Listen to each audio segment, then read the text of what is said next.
Ladies and gentlemen, I greatly regret that my diary doesn't permit me to be with you today at the Maastricht School of Management. As researchers and as representatives of the business community, government and civil society, you have come together today at this globally networked management school. The African Union has followed India and China's lead in placing science and technology at the top of the agenda. And by joining our forces and exchanging our knowledge wisely between North and South, between thinkers and doers, the result will be relevant to achieving the Millennium Development Goals. Economic growth and more equal distribution of it are each important for achieving those goals. But MDG 1 in particular is important, eradicating extreme hunger and poverty. Promoting growth and increasing poor people's ability to benefit from it are policy priorities for me. The last years have shown a global shift towards stronger economic growth, not only in Europe, the US and Asia, but also in Africa. In sub-Saharan Africa, however, we've also seen that economic growth does not automatically lead to less poverty.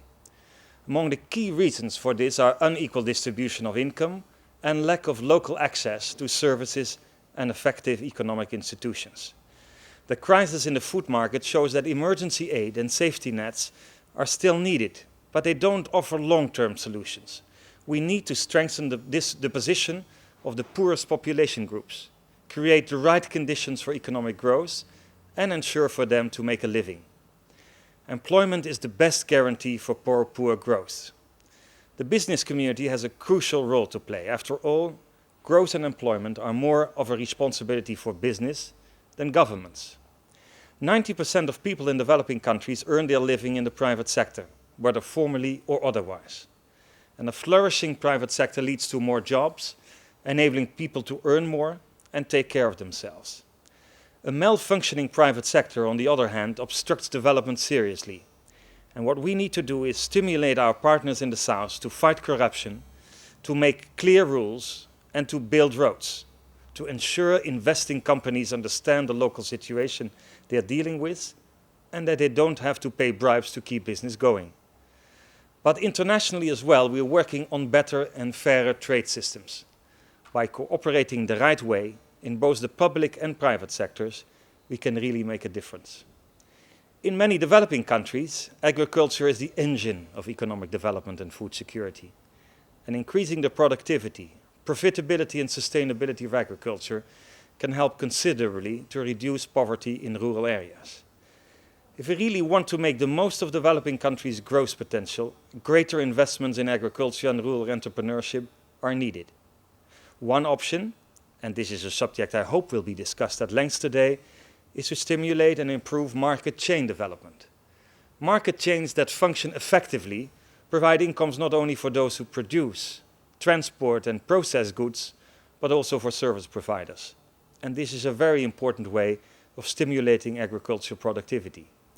But if farmers in developing countries are to reach international markets, technological innovation and investments will be essential, as are training and capacity building.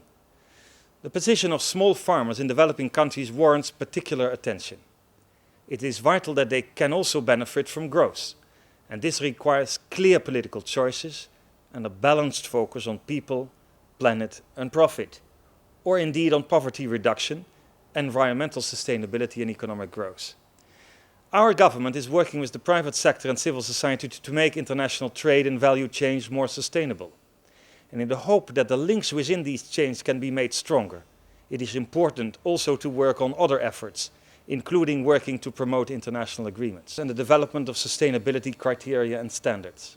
Fortunately, multinationals are also taking their responsibility when it comes to the needs of small farmers and making global market chains more sustainable.